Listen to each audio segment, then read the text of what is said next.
So I saw a few of these things when I moved to Perth. I moved to Perth a year ago. This is a cow. I didn't take this photo.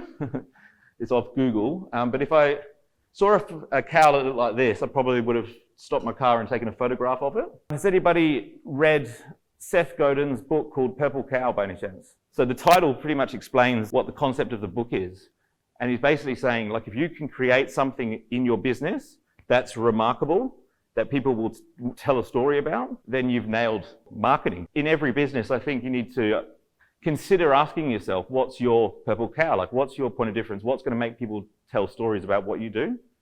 And that's how you get ideas to spread. There's this thing called the mirror exposure effect, which I learned off a guy called Kerwin Rae. It's a psychological phenomena that says the more times that you're exposed to a brand, the more familiar you become with them, and the more likely you are to buy from them as the next guy. 10 years ago, it may have been 4 or 5 exposures that Coke would need for you to prefer it over Pepsi, for example.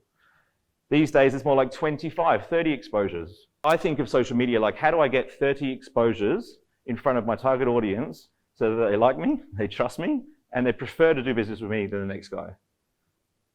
Because you can very easily mess this up. Like if you put 20 or 30 exposures in front of your target audience, and in every video, it's like, buy my stuff, buy my stuff, buy my stuff, you're going to build negative brand sentiment, and it'll have the negative effect. You can't be constantly asking people for a call to action. Gary Vaynerchuk wrote a book called Jab, Jab, Jab, Right Hook. I reckon he'd probably agree with me that if he had to write that book today, it'd be more like jab, jab, jab, jab, jab, jab, jab, jab, jab, jab, jab, jab, jab, and then maybe a right hook. Because you've got to add so much value because the attention span's so short these days. And I'm a sales guy. Like I've done all of Grant Cardone's training, selling from stage, and I've stopped selling from stage for the last 18 months. It's harder to measure, but the results are definitely there. If you add enough value, people like you, trust you, they release dopamine or oxytocin or endorphins in their brain when they see your content, they're going to hunt you down and buy from you. And there's no competition, really. If I pitched everyone in this room today, right, some of you would buy, hopefully, right? But the people that didn't are going to walk away feeling like they'd just been sold to. Whereas when I don't pitch anyone, hopefully everyone walks away going, oh, that was awesome, thank you, like, and appreciates it. I've found that my audience has grown exponentially since I've stopped asking them to buy from me. We're definitely like a premium end of the market. We can't do business with everyone. If I get one business out of 3 seminars that comes to me and wants to be like a premium client of mine, that's worth a lot more to me than like 90% of the room buying a $1,000 product or something like that. So there's 4 ways that you can add value through content. On LinkedIn, for example, we see a lot of information and we see a lot of education.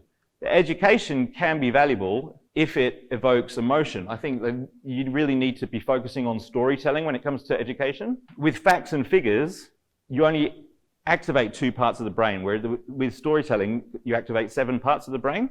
And so people will actually remember your content.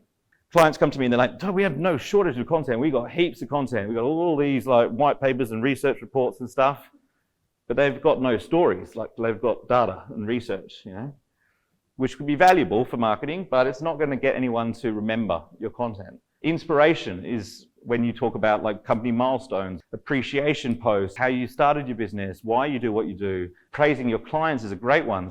Entertainment would be fantastic on LinkedIn because there's not many people doing it. But if a comedian went onto LinkedIn, if he was funny, he'd crush it because no one else is doing it. A lot of people think you have to do what the herd mentality is doing. It's like, no one's on LinkedIn, I won't go on there. That's what a comedian would say, right? But that's exactly where you should go.